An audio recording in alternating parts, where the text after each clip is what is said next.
მოგესალმებით, ჩვენ ვიმყოფებით სოფელ წეში, ონისე მელაშვილის ოჯახში, რომლის ვიდეოსაც რაჭულ ლორთან დაკავშირებით ზუსტად 1 წლის წინ ძალიან დიდი გამოხმაურება მოჰყვა. ხო და სწორედ ამიტომ 1 წლის თავზე ჩვენ ისევ ვესტუმრეთ ონისეს, რომელიც ეხლა უკვე უფრო დეტალურად მოგვიყვება, როგორ ამზადებს რაჭულ ტრადიციულ ლორს და რაც ყველაზე მთავარია, ერთად შევხვდებით ბარბარობის დღესასწაულს. რაჭაში ეს დღესასწაული განსაკუთრებით აღინიშნება, ამ დროს ჩვენთან იციან მეკვლეობის ტრადიცია, ეგრეთ წოდებული მაკვრიელი და ზუსტად ამიტომ, რადგან 1 წლის წინ ონისეს ჩვენი სტუმრობა ძალიან კარგად დაებადა და ჩვენს პროექტსაც მასთან სტუმრობა ძალიან კარგად დაგვებადა, ჩვენ გადავწყვეტეთ, რომ 1 წლის თავზე ერთად შევხვდეთ ამ დღესასწაულს.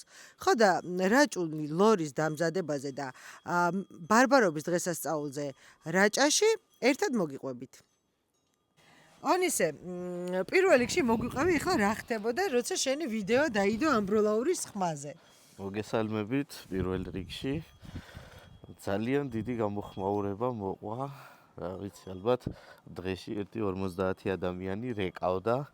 ზოგს ის აინტერესებდა, იყო თუ არა შესაძლებელი შეძენა, ზოგს გამოყვანის პროცედურა აინტერესებდა, ზოგს სად ვიყავი, ვინ ვიყავი, როგორ ვიყავი, ზოგი პირდაპირ რაჭველი იყო და გამომეცნაურა, ესე რომ ვთქვა და ზოგს ვიღაც ნაცნობი ყავდა რაჭველი და მელაშვილი და დამირე გახوارი ცნობ იმას და ნომერი მომეციო. მართლა. ჩვენ ძალიან ბევრი ადამიანი გწერდა, გთხოვდნენ შენ ნომერს, უნდათ შეძენა პროდუქციის და მე ვიცი რომ ძალიან მალე პროდუქცია აღარ იყო. ძალიან მალე დაახლოებით ვიდეოდან 1 თვის თავზე უკვე სრულად მქონდა მარაგი ამოწურული.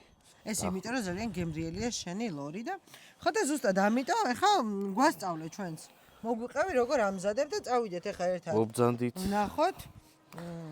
შენ განკუთვნილ სპეციალურად განკუთვნილ სამზარეულოში როგორ მზადდება. ჯერ დავიწყოთ იქიდან მოგვიყევი როგორ ზრდი ამ ღორებს.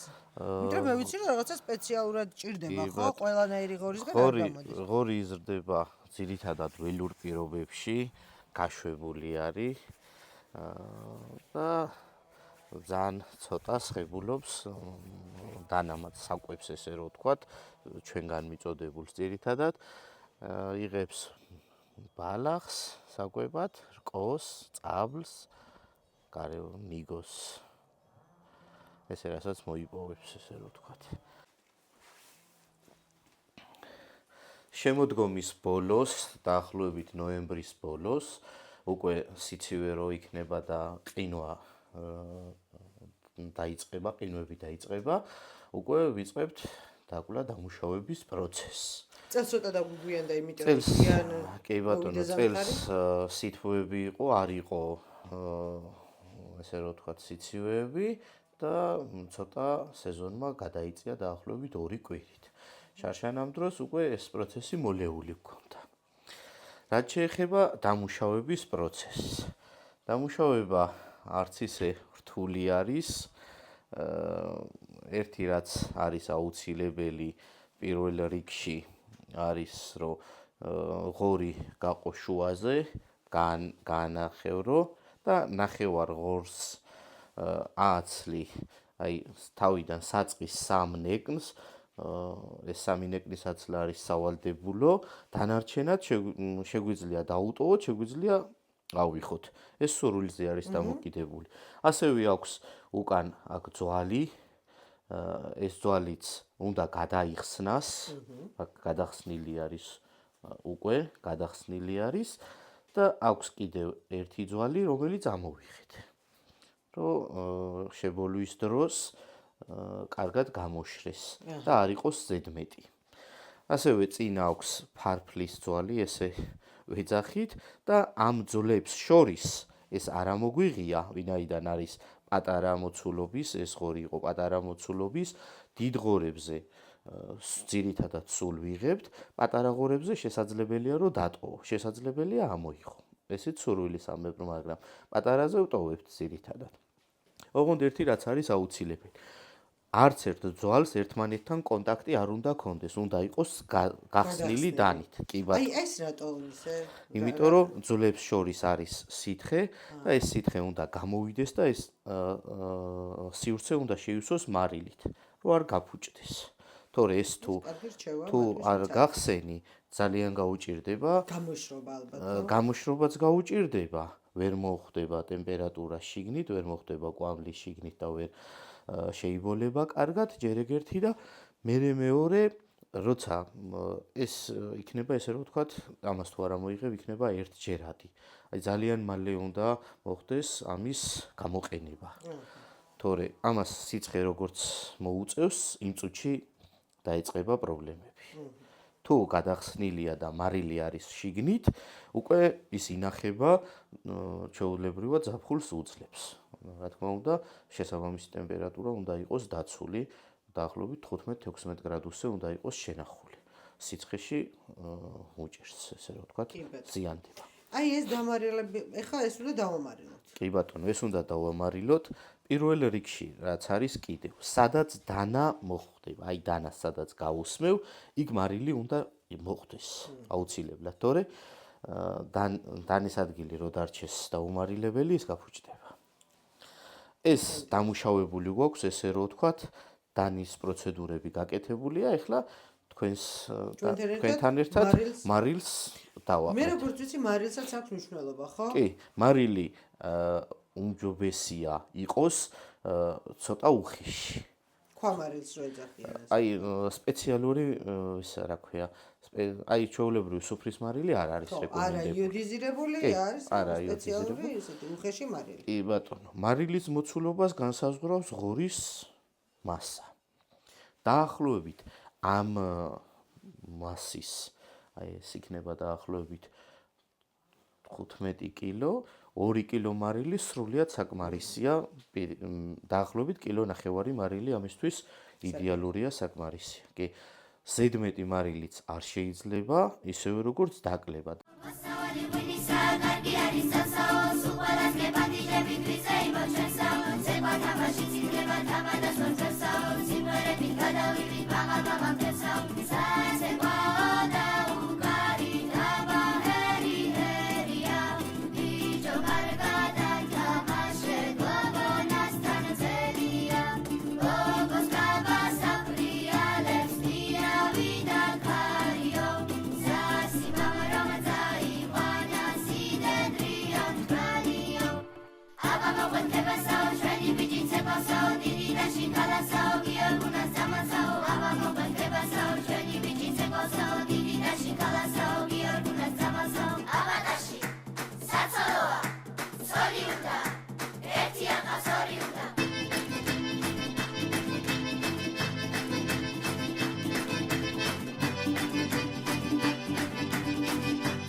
დამარილების პროცესის შემდეგ აუცილებელია, რომ მოხდეს მარილის შერგება.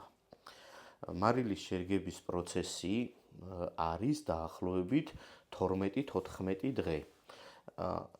ესეც დამოკიდებულია, ეს ვადაც დამოკიდებულია დიდწილად, რა ზომის არის ღორი. თუ პატარაა და არ არის ძალიან დიდი, 12 დღეშიც შესაძლებელია. რაც უფრო დიდია, ესე რომ ვთქვათ, ღორი, მით უფრო დიდხანს სჭირდება, რომ მთლიანად ეს მარილი, რაც სჭირდება, მიიღოს. კი ბატონო, მიიღოს ამ ხორცმა.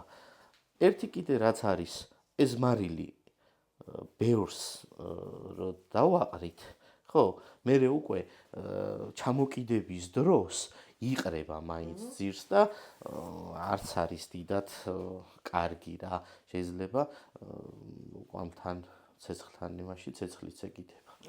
ხო და ბევრი არ უნდა მაგიტო. დაახლოებით აი ეს არის მდგომარეობა რა მდგომარეობაში კი ბატონო ეს არის ამ მდგომარეობაშია იქნება 6 დღის განმავლობაში შემდეგ 6 დღის შემდეგ შეუცვლით ადგილებს ზედა მხარეს რომელიც არის იმას ცოტა ქვემოთ გადავიტანთ და ესე რომ ამას უკანა მხარესაც ეყრება მარილი ცოტა და ყველა ნაწილი ყველა ნაჭერი ესე რომ ვთქვათ კარგად დამარილდეს და კარგად გაუჯდეს ეს მარილი. ანუ ამ მდგომარეობაში არის 6 დღე? კი ბატონო, შეიკიდება? არა, გადავატრიალებთ 6 დღის შემდეგ, 6-7 დღის შემდეგ. გადაუცვლით ადგილებს, ქვემოთ ჩავიტანთ ზემოთა თავზე რომელიც აწყვია, ესე გადაუცვლით, მერე ამ 14 დღის შემდეგ დამარილების პროცესის შემდეგ 2-3 დღე არის კარგი და სავალდებულო თუ ჩამოვკიდებთ და ჩამოვაშრობთ. ეს სითხე აქვს მაინც და ამ 2-3 დღეში სითხე გაშრება, ესე რომ ვთქვათ, აღარ იქნება გამოილეო. შემდეგ პირველი რამოდენიმე დღის განმავლობაში კარგია და უხდება თუ ექნება ცეცხლი. ცეცხლი რომ ალი რომ გამოშრეს კარგად. ესეც დაახლოებით 3-4 დღის განმავლობაში და შემდეგ 40-45 დღე უნდა იყოს კვამლში სრულად. დამარილების პროცესის შემდეგ 14 დღის შემდეგ გადმოგვაქვს შესაბოლ ოთახში, სადაც ხდება საბოლოო გამოშრობა და შებოლვა. შებოლვის პროცესი მიმდინარეობს დაახლოებით 40-45 დღის განმავლობაში. იბოლება კურკოვანი მცენარეების შეშით.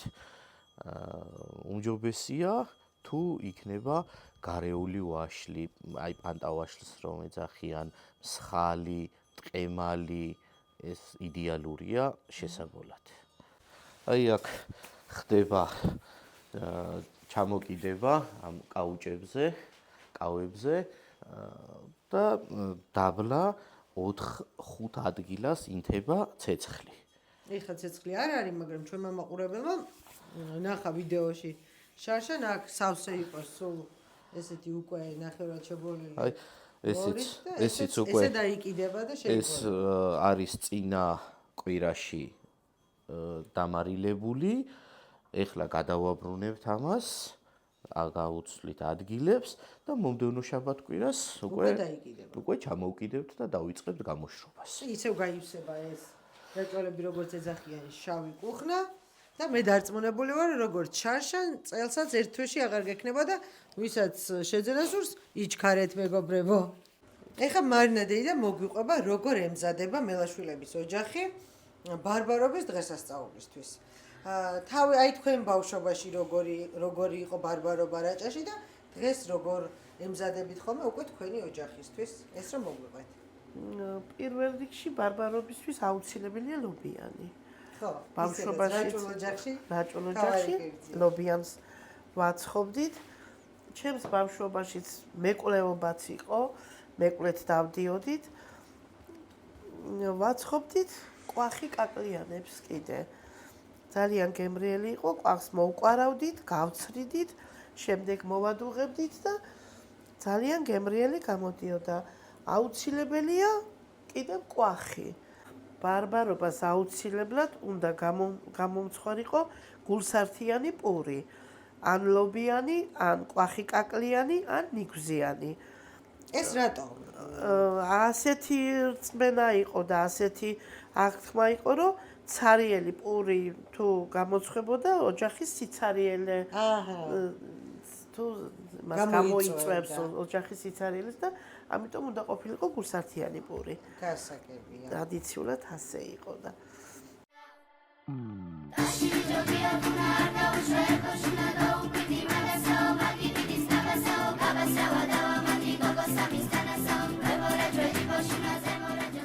სულ მაინტერესებდა სხვათა შორის ლობიანს რატო აცხობდნენ, იმიტომ რომ მარტო საქართველოში აცხობენ ლობიანს ბარბარობის დღესასწაულზე, რა სხვა არც ერთ ქრისტიანულ ქვეყანაში ლობიანი ესეთი გულსართიანი არა აქვთ და მე აღმოვაჩინე რომ ბარბარობა თავისთავად ემთხვევა წარმართულ რელიგიურ დღესასწაულს, წინარე ქრისტიანულს, მზის ღვთაების დღესასწაულს, ბარბალეს დღესასწაულს და რაღაცნაირად ამ ბარბალეს დღესასწაულზე მზის დისკოს ფორმის გვეზელებს აცხობდნენ და მე რაღაცნაირად შეერწყა ეს ბარბარობას და რადგან სამარხო არის ლობიანი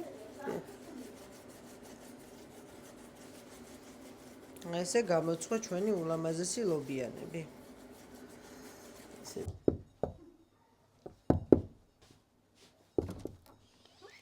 შემოვდგი ფეხი წელობდა თვე გილოცავთ ბარბარობას.